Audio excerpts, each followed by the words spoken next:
안녕하세요. 안녕하세요. 요즘 파주의 임현주. 이상원입니다. 유석정입니다. 네. 오늘은 저희 신문사 기자님을 특별히 모셨습니다. 여러 가지 현안이 있는데 그 중에 이제 파주에서 보면은 아주 오래된 묵은 현안이기도 하고 이런 문제는 진짜 제대로 고쳐져야 된다는 생각이 들었기 때문에 오늘 기자님을 직접 모셨습니다. 지난번에 우리가 한번 소개했었던 적이 있었죠? 네, 맞습니다. 예. 저희가 네. 이거 관련해서 한 두세 차례 네, 해보겠습니다. 한번 얘기를 한 적이 있었고요. 네. 그 이후에 이제 많은 분들이 그 후에 어떻게 전개가 됐는지 궁금해하시는 분이 있어서 네네. 제가 오늘 나서게 됐는데요. 일단 소식은 그겁니다. 지금 1심에서 백조연 조합장이 그러니까 광탄농협이죠. 그 선거법 위반으로 작년 2월 13일인가요?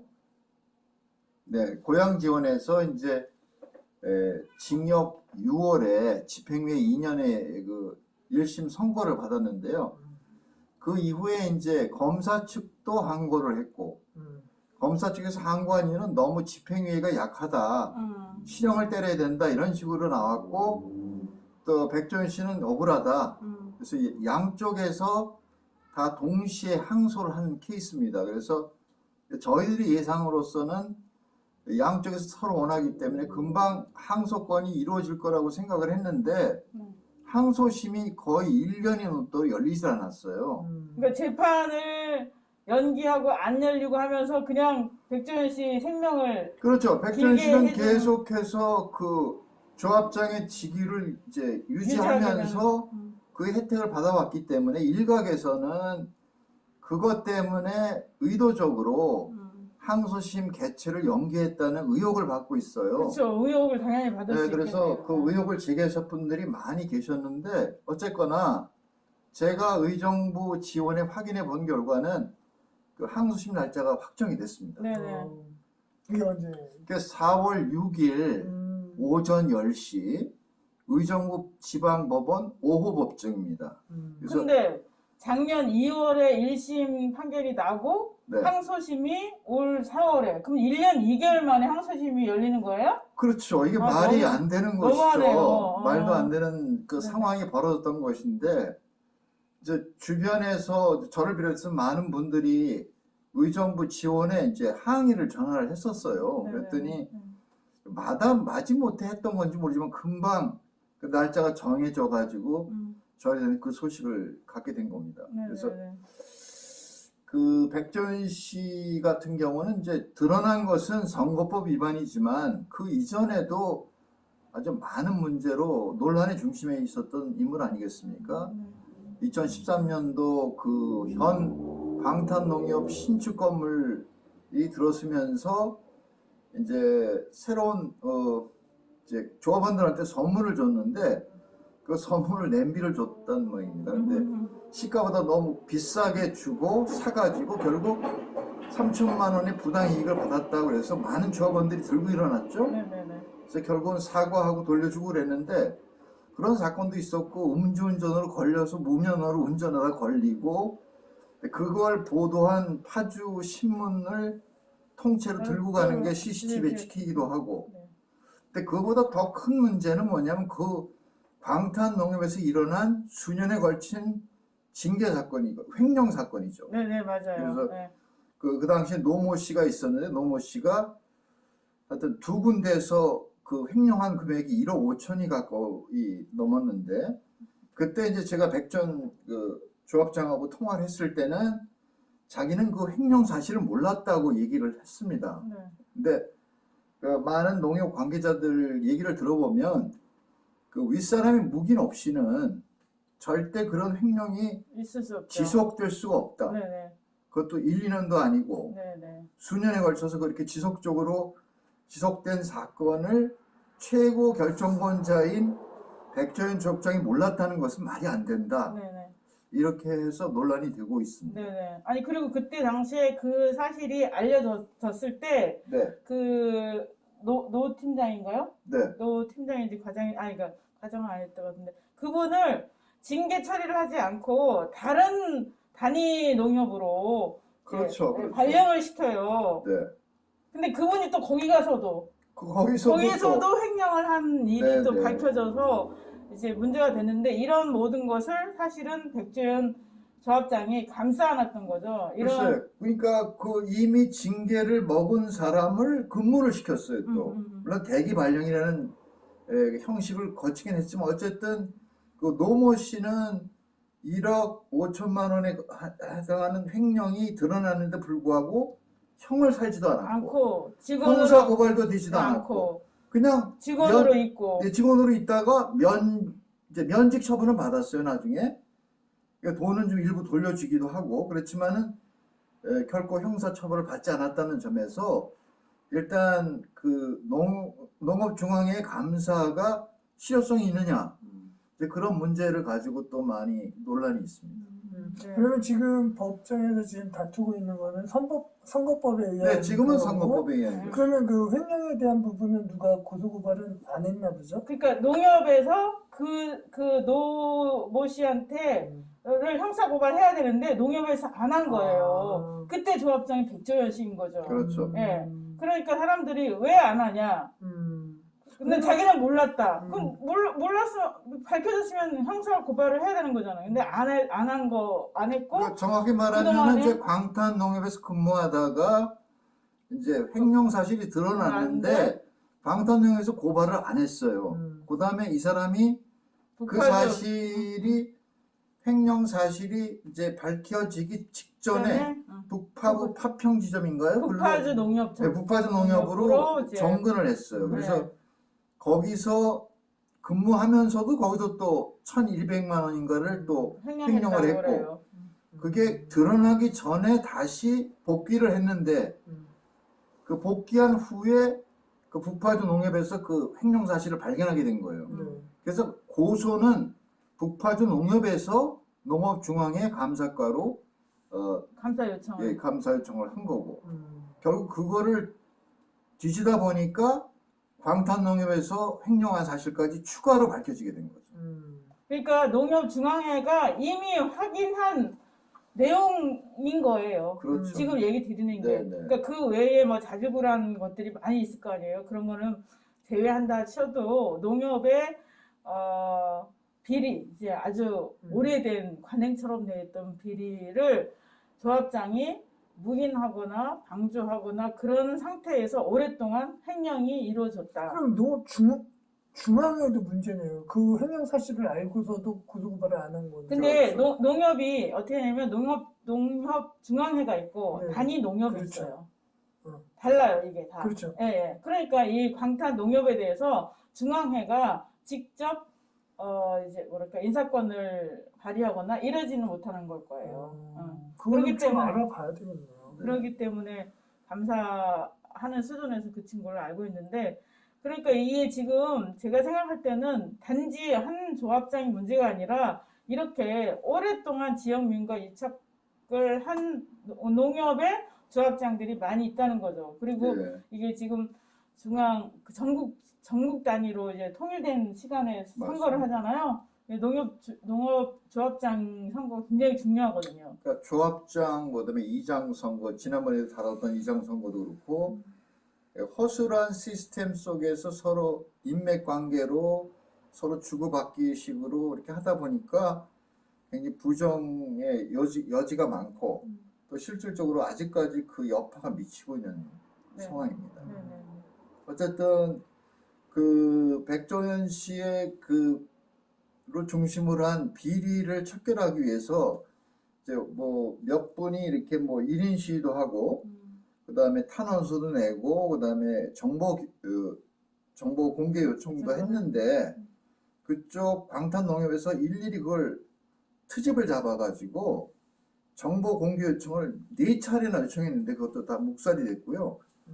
조직적으로 어떤 그 범죄 사실을 은폐하려는 노력들이 많이 네, 보였던 것 같습니다. 그리고 참고로 얘기 드리면 저희가 신문을 이제 그 각 읍면동에 이제 비치를 하잖아요. 네네. 그리고 이제 농협에도 갖다 놓고 그러는데 전화가 온 거예요. 가져가라고. 우리 신문. 그러니까 거기 광탄 광탄농협에서 농협이에요. 그렇죠. 그래서 진짜 오셨는데 맞아, 제가 가서 픽업했던 기억이 나네. 네네네네 그런 일도 있습니다. 그래서 자신한테 유리한 것과 불리한 어쨌건 거를 간에 이번 항소심이 열려서 형이 확정이 되면 백종원 그 조합장이 어떻게 나올지 모르죠. 왜냐면 아직 대법원이 남아있기 때문에 그렇죠. 그 대법원까지도 가면 또 계속 직책이 유지가 되고 하는데 이제 그 백전 조합장의 이제 결단을 촉구하는 조합원들은 모양새가 나빠지기 전에 자진해서 내려라 이렇게 이제 주장하고 있는 네, 상황입니다. 네, 네. 어쨌든 4월 6일 날 네. 항소심 결과가 주목이 됩니다. 네, 네, 그때 보시고 다시 한번 또 그러시죠. 오셔가지고 네, 네, 네. 해주시면 네, 이어서 파주 소식 전해드리도록 하겠습니다. 저희가 작년이었죠? 네네. 그 파주시 민주시민교육센터 관련해서 그 민주시민교육센터를 위탁받았던 최초의 그 단위였던 파주시민참여연대 네. 참여연대 비상대책위원회 최석진 신부님과 강봉구 공동대표님을 이제 모셔서 그간의 얘기에 대해서 많은 얘기를 나눴었고, 그 전에도 여러 가지 소식을 전했는데요. 이번에 그 지금 현재 민주시민교육센터를 위탁받은 박병수 씨가 이제 센터장이 파주시를 상대로 행정처분, 가처분 소송을 냈죠. 냈죠. 네. 근데 이번에 그 법원에 판결이 났습니다. 그래서 네네네. 뭐 결론 먼저 얘기를 하면 가처분은 기각이 됐고 네네. 법원의 주문을 보면 이 사건 신청을 기각한다. 소송 비용은 채권자가 부담한다. 이렇게 결론이 나왔고요. 그래서 아무래도 지금 그 민주시민교육센터는 정상적으로 운영되기가 좀 힘들 것 같고 네네네. 그럴 것 같습니다. 그러니까 말하자면은 작년 12월 18일인가요? 파주시가 지금 현재의 민주시민교육센터를 운영하는 자들이 민주시민교육센터를 제대로 운영할 수 있을 것 같지 않다. 그러함으로 계약을 해지하겠다라고 해서 계약 해지 통보를 했는데 이게 말이 안 된다. 네. 우리는 3년을 계약했다. 네, 이러면 박병수님의 네, 그렇죠. 박병수 그러니까 센터장이었던 박병수님의 주장이었는데요. 네. 그래서 그분들이 가처분 신청을 했던 거죠. 네네네. 그런데 기각됐다. 예, 네. 근데 거의 다 보니까 그 파주시가 그 행정을 하는데 그런 여러 가지 논란 때문에 제대로 된 민주시민교육센터 운영이 어렵다라는 논리를 법원에서 전폭적으로 그냥 다 인정을 했더라고요. 네네네. 그래서 그거에 대해서 뭐 기각을 했고 그러면 이 행정처분에 대해서 그 기각된 결과에 대해서 박병수 센터장은 또 무언가를 하려고 하나요? 모르죠. 그 결과가 나와야 할 텐데, 이거는 이제 행정처분, 중지, 가처분 신청이잖아요. 네네네. 그러니까 그 말하자면 이거에 대해서 행정소송을 하게 되면 시간이 걸리니까 일단 가처분으로 해서 중지를 시키려고 했던데 네네. 중지가 기각됐잖아요. 네네네. 그러면 이제 이거 외에는 이제 본안 소송이 있었을 거 아니에요. 네네. 행정처분, 중지, 본안 소송이 있는데 네네. 그 소송을 계속 할지 안 할지 이거는 박병수 센터장의 판단에 판단이 어떻게 해야 될지 모르겠습니다. 네네. 근데 근데 법원에서 네네. 기각한 이유가 판단이 네. 한 몇 가지로 6가지 정도로 쭉 나와 있거든요. 네네네. 근데 한번 다 읽어볼까요? 아니면 다 읽지 말고 이게 핵심적인 것만 할까요? 그러니까 법원에서 주요 판단한 것 중에 하나가 2번하고 3번은 좀 읽어줘도 괜찮을 것 같아요. 그래서 이 사건 계약 체결 이후부터, 그러니까 센터 계약 체결 이후부터 지속적으로 이 사건 센터의 센터장인 박병수의 센터 운영 방식이나 직원 채용 해고 과정, 센터 내에서의 성희롱이나 이른바 갑질 논란 등에 대하여 채무자 측에 민원이 제기되거나 채무자 측이 파주시청이죠. 그렇죠. 예, 예. 국가위원회에 진정이 제기되고 관련 집회 시위가 여러 차례 개최되었으며 채무자가 2020년 7월 23일 및 2020년 8월 26일 이 사건 센터에 대해 현장 점검을 실시하였을 당시에는 센터장과 특정 직원 사이에 공간 분리가 필요할 정도의 갈등이 확인되기도 하였다. 그러니까 지금 채무자가 파주시가 되는 거죠. 네네네, 그렇죠. 예, 파주시가 조사를 하러 딱 가봤더니, 그렇죠. 센터장과 사무장 사이에 공간 분리가 필요할 정도로 갈등이 확대돼 있었다. 네네. 예, 이런 얘기죠. 그리고 또한 채권자나 박병수 개인의 비위를 문제 삼는 것을 넘어 지방자치단체인 채무자의 적극적인 책임과 조치를 촉구하는 취지의 집회 시위가 개최되고 시민단체들의 성명이 발표되고 언론 보도가 이루어지기도 하였다. 그럼에도 채권자는 문제 상황을 파악하고 사태를 해결하기 위한 채무자의 협의 요청, 자료 제공 요청 등에 적극적으로 협조하지 않은 채 미온적인 입장을 보여온 것으로 보인다라는 네. 법원의 그 여러 가지 증거에 따라서 네네네. 그렇게 했고요. 또 네네. 3번은 채권자는 정부 주체의 동의, 알림판 설치 등 개인정보보호법 제15조, 제25조 등에서 정한 요건과 절차를 제대로 갖추지 않고 이 사건 계약 제5조 2항에 따른 채무자의 승인도 받지 않은 채 이 사건 센터 사무실에 CCTV를 설치하였고 이로 인해 위법한 CCTV 설치로 인해 인권 침해 논란이 불거져 관련 시위가 개최되거나 언론 보도가 이루어지기도 하였다. 네네. 뭐 이런 CCTV에 대한 부분, 갑질에 그렇죠. 대한 부분, 뭐 이런 네, 것들. 박병수 씨가 CCTV를 거기 그 직원들이 동의 없이 설치한 게 인권 침해로 지적을 된 거죠. 네. 그래서 예를 들면 이제 안에서 도저히 이를 민주시민교육센터의 역할을 할 수 없을 것 같다라고 네네. 파주시가 판단해서 계약을 해지했고 해지 통보를 했는데 음. 이거에 대해서 중지 요청을 했고 음. 근데 이제 이거에 대해서 박병수 센터장은 중지를 그러니까 계약 해지를 중지해달라라고 요청했지만 기각됐다는 것입니다. 네. 네. 이런 소식이 네, 그래서 앞으로 뭐 그 박병수 센터장은 뭐 가처분 소송이 아니라 본안 소송을 할 수는 있겠지만 그걸 네네. 계속 진행할지 안 할지는 아직 뭐 체크가 안 돼 있는 상황이고 네네네, 좀 그렇죠. 지켜봐야 될 것 같네요. 재판하게 되면 이번 경우도 그렇죠. 이제 많이 인용이 되겠죠? 네, 많이 이용도 되고 그다음엔 또 이제 사실은 또 변호사비 부담도 그렇죠. 그리고 있죠. 법원 그 소송 비용도 다 본인이 부담해야 되는 거니까 네네네. 그런 것들 잘 하겠죠.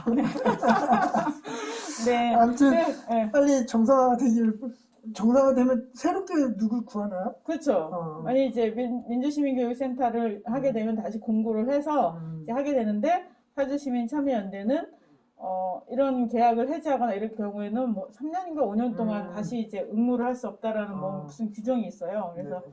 어떻게 될지 모르겠습니다. 네. 네, 그래요. 그리고 두 번째 운정 상동 센터 얘기. 네네네. 네네. 이거는 이제 지난번에도 이제 말미에 간단하게 얘기를 했는데 파주시 도서관 운영위원회에서 이제 그 운정 3동 이제 하늘 도서관을 운정 3동 임시 행정복지센터로 쓰겠다라는 거에 대해서 이제 도서관 운영위원회에 자문이나 의견을 묻지 그쵸. 않은 채로 했다. 그런데 파주시는 코로나 때문에 신속하게 결정했어야 됐다라고 하는데 그럼 11월 달에 결정했는데 신속하게 결정할 때는 신속하게 운영위원회를 열면 되잖아요. 사실은. 그렇게 판명을 하는데 이 과정에서 이제 말하자면은 하늘 도서관이 장애인 특화 도서관이고 그다음에는 하늘 도서관을 이용했던 사람들 입장에서는 더군다나 민원 센터가 들어오면 이제 번거롭고 번잡스럽게 되잖아요. 그럼 장애인들도 이동하기 어렵게 되고 이런 문제로 이제 운영위원회에서 이제 문제 제기를 했던 것 같아요. 그렇죠. 지난주에 그 소개했었죠. 그 이후에 뭐 또 달라진 그 이후에 이제 달라진 내용은 그래서 이제 도서관 운영위원회하고 하늘 도서관을 운영하는 이제 팀원들 내에 이제 그 약간의 갈등이 있었지 않습니까? 그렇죠. 요 내용에 대해서 이제 서로 상생할 수 있는 그러니까 도서관은 도서관 운영한다고 도서관 중심으로 갈 수도 있고 행정은 임시 청사를 만들어야 되니까 이렇게 해야 되고 그래서 이게 지금 협의를 잘 봐야 되는 거죠. 더군다나 운정 3동은 아직 부지도 없고 청사 설계도 안 돼 있는 상태예요. 그러니까 한 3년 정도를 하늘도서관에서 계속 쓰게 될지 어쩔지 모르는 일인 거죠. 그러면 앞으로 그렇게 할 경우에 괜찮은 건지 이런 거에 대해서 도서관 이용자들과 시민들의 의견을 수렴하는 과정이 있어야 될 것 같아요. 그래서 상생 TF팀을 구성하기로 얘기는 된 것 같습니다. 저는 그전에도 그렇게 갈등이 있었을 때 왜 미리 그런 거 안 해요? 그래서 이런 문제를 발생시켰는데 근데 그나마 지금이라도 이렇게 TFT가 만들어졌다고 하니까 그래도 원만하게 서로 대화하고 잘 좀 만들어졌다가 아니라 만들어질 것이다. 만들어지는 TF팀이 그렇다고 합니다. 그래서 말하자면 행정은 시민의 소리를 더 열심히 듣고 그다음 도서관은 이 도서관이 제대로 운영되기 위해서 이제 행정하시는 분들과 잘 협의가 되면 좋지 않을까 이런 생각이 듭니다. 그렇죠. 갈등을 해결하는 게 참 쉽지는 않지만 맞습니다. 그래도 그럼에도 불구하고 계속적으로 대화하고 만나고 그래야 되겠죠. 갈등은 어디나 있게 되잖아요. 그럼요. 사람이 다 다르고 그럼요. 부부도 싸우고는데 그런데 거기에 해결은 일단 대화를 하는 그렇죠. 것이라고 생각합니다. 그래서 서로 사전에 얘기하고 사후에 얘기하고 중간에 얘기하고 뭐 이런 과정들에 대해서 이걸 소모적이라 생각하지 말고 필요한 과정이고 그다음에는 반드시 거쳐야 될 과정이라고 생각하면 서로가 존중되지 않을까요? 그렇죠. 그렇지 않으면 더 크게 갈등이 더 커지는 거죠. 네네. 그리고 아까 오늘 이제 요양보호사들이 기자회견을 했다고 하는데 이제 다녀오신 걸로 알고 있어요. 뭐 얘기 좀 간단하게 하고. 지금 뭐 경기도 요양보호사 노조분들이 이 멀리 파주까지 오셨더라고요. 파주까지 오게 된 이유가 지금 집권 여당인 민주당의 경기도 위원장이 박정 의원이라고 하더라고요. 그래서 박정 의원실 앞에서 기자회견을 한 거예요. 그럼 경기도당 사무실이 아니라 박정 여기서 의원 사무실 앞에서 기자회견을 하셨는데 지금 요양보호사 선생님들이 없으면은 저희가 어르신들이 많은데 그걸 하기가 되게 힘들잖아요. 그런데 그 요양보호사 선생님들이 하시는 업무에 비해서 처우가 너무나 열악하다. 그래서 그것을 좀 개선해 달라라는 말씀을 촉구하는 기자회견이었습니다. 그래서 다른 어린이집이나 돌봄 이런 다 이런 특별한 그걸 받는다고 하더라고요. 근데 그런 것들을 좀 나라에서 지원할 수 있게끔 요구하는 그런 기자회견이었습니다. 그러니까 경기도의 요양보호사들이 여기 모인 거예요? 그렇죠. 그렇구나. 나는 파주에서 해서 그건 파주에 네네. 그렇군요. 그래서 그것도 계속적으로 요양보호사 선생님들의 처우가 개선될 수 있도록 계속 관심을 갖고 그 나라에서도 그분들의 목소리를 듣고 지원할 수 있는 최대한의 처우가 개선될 수 있도록 관심을 가져야 될 것 같습니다. 네네. 그렇군요. 네. 지금 점점 인구 절벽에다가 급속한 노령화가 되고 있고 그렇죠. 그런 면에서 사실은 이제 자동화되고 기계화되고 AI화되고 막 이러지만 사실은 사람의 삶을 케어하는 이 케어 산업 부분들은 진짜 그냥 사람이 필요한 거잖아요. 그렇죠. 간호사, 요양사, 어린이 보육사 이런 분들이 그런데 그 분들이야말로 우리의 삶을 윤택하게 해줄 수 있는 분들이니까 그분들도 엄연히 자격을 가지고 하는데 이렇게 환자분 가족들의 밥을 좀 챙긴다던가 아니면 그분들이 부를 때 아줌마 이렇게 부르는 그런 것들이 파견 요양사들 맞아요. 네네네. 그런 게 있어요. 그런 경우가 종종 있다고 그러더라고요. 네네네. 그리고 시설에 있는 요양보호사들은 이제 시설장과 거기 고용돼 있는 인원이 시설장에 며느리, 딸 이런 분들이 같이 등록돼서 한 명, 그러니까 케어해야 될 그 노인들이 2.4명인가 어쩌고 그러는데 사실은 3명, 4명까지 되고 그렇죠. 이런 것 때문에 그렇다고 하는데 6명이 일해야 될 거를 줄여서 4명이서 그거를 일을 하게 된다고 그러더라고요. 그런 면에서 이제 좀 투명하게 나라 돈이 사실은 그 사설 기관이지만 나라 돈이 가는 거 아닙니까? 그렇죠. 네. 그거를 좀 잘 정비가 돼서 요양 보호사들도 네네. 제대로 대접을 받는 그게 정확한 맞습니다. 명칭이 네. 음, 노인 요양 보호사? 네, 요양보호사 위험수당. 그래서 주장하는 바가 코로나 시기에 위험수당을 월 10만 원 해달라. 정도, 예, 아, 보장 지급해 만들어달라. 달라는 거고, 그다음에 코로나 시기 해고 금지, 고용 안정 보장해 달라는 거고. 그래서 정부와 민주당이 제대로 된 필수 노동자 대책을 마련해라. 맞아요, 라는 게 맞아요. 주된 필수 노동자예요. 네네. 알겠습니다. 그렇겠습니다. 네네. 네. 우리 주변에 음, 이 이웃들의 이 겪는 어려움에 관심을 많이 가져야 될 것 같습니다. 그렇죠. 네. 오늘 여기서 마칠까요? 마칠까요? 네네. 네.